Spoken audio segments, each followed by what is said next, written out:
Hello friends, કેમ છો? તમને બધાને મારા જય અંબે. તો હું આજે બનાવવાની છું વેજ બિરયાની વિથ રાયતા. તો આ ચોખા લીધા છે. તો એની માટે આવી રીતે જે લોકલ ચોખા આવે છે ને બિરયાનીના, એ લીધા છે. તમે કોઈ બી ચોખા લઈ શકો. તો પહેલાં તો આને સાફ કરી લો પાછ ધોઈને.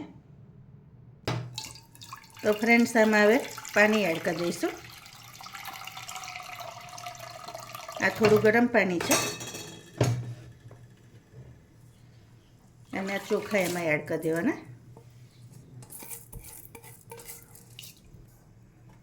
તો ફ્રેન્ડ્સ, પહેલાં તો આપણે ટેસ્ટ પ્રમાણે મીઠું થોડુંક એડ કરી દઈશું.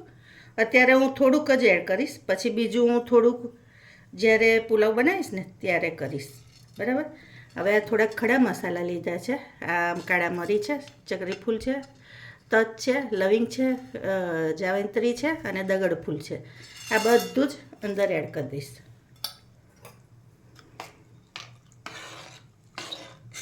હવે આપણે એને થવા દઈશ, ઢાંકીને થવા દઈશું. હવે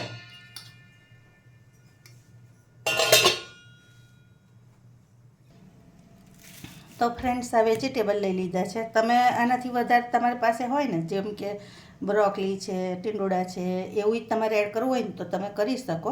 મારી પાસે અત્યારે આટલા છે એટલે હું આને સમારી અને એડ કરીશ. તો જો ફ્રેન્ડ્સ, રાઈસ આપણા થઈ ગયા છે. હવે એને આપણે પાણી નિતારી લઈશું. તો ફ્રેન્ડ્સ, જો બધું ચોપિંગ થઈ ગયું છે. સબ્જી બધી વેજીટેબલ કટ કરી લીધી છે. હવે એને વઘાર કરી લઈએ આપણે. હવે આપણે એમાં તેલ એડ કરીશું. તો ફ્રેન્ડ્સ, હવે તેલ થઈ ગયું છે. તો પહેલાં હું ફ્લાવર એડ કરી દઈશ.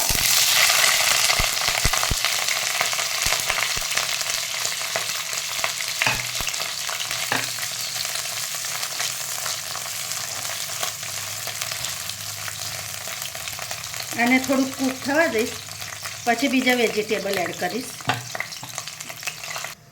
તો ફ્રેન્ડ્સ, બીજી સાઈડે ગાજર, વટાણા અને ફણસી બીન્સ એને મેં મીઠું એડ કરી અને બાફા અધકચરું મતલબ બાફા મૂકી દીધું છે, એટલે એ જલ્દી થઈ જાય. પછી ફ્લાવર જે એડ કર્યું છે ને એમાં હું એડ કરીશ એની જોડે. તો ફ્રેન્ડ્સ, હવે આ ડુંગળી અને આ મરચાં છે એ અંદર એડ કરી દઈશ. આપણે સબ્જીના વેજમાં છે ને તો થોડુંક ક્રન્ચી પણ રહે ને, એ રીતે આપણે રાખીશું. એટલે હવે આને થોડીક વાર આપણે થવા દઈએ, પછી હું વટાણાને એ 2 મિનિટ રહીને એ પણ અંદર એડ કરી દઈશ. તો ફ્રેન્ડ્સ, હવે આપણે જોઈ લઈએ.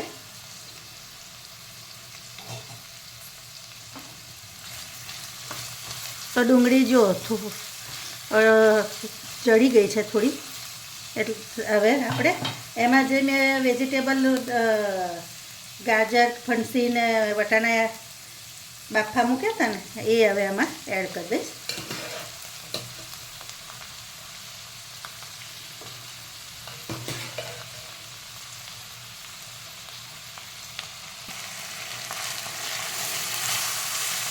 તો જો ફ્રેન્ડ્સ, આવી રીતે આપણે એને થવા દેવાનું.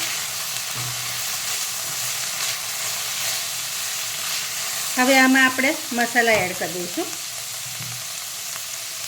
તો આ બિરયાની મસાલો છે, થોડોક અત્યારે એડ કરીશ.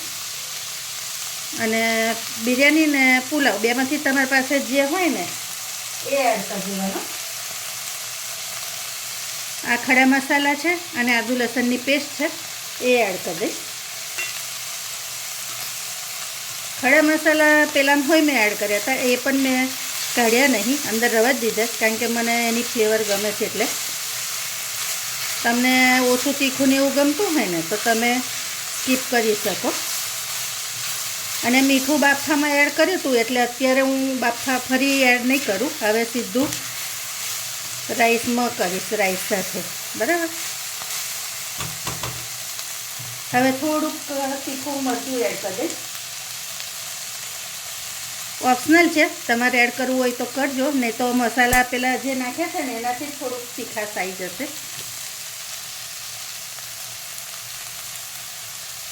અને ધાણાનો પાવડર છે થોડુંક, અડધી ચમચી જેવો.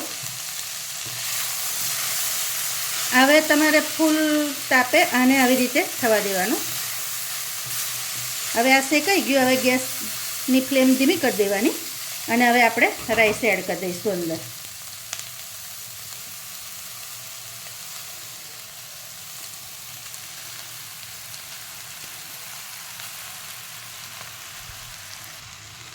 તો ફ્રેન્ડ્સ જો રાઈસ આપણા એડ થઈ ગયા છે, એને આવી રીતે હલકા હલકા હાથે ઉપર નીચે કરી લેવાનું.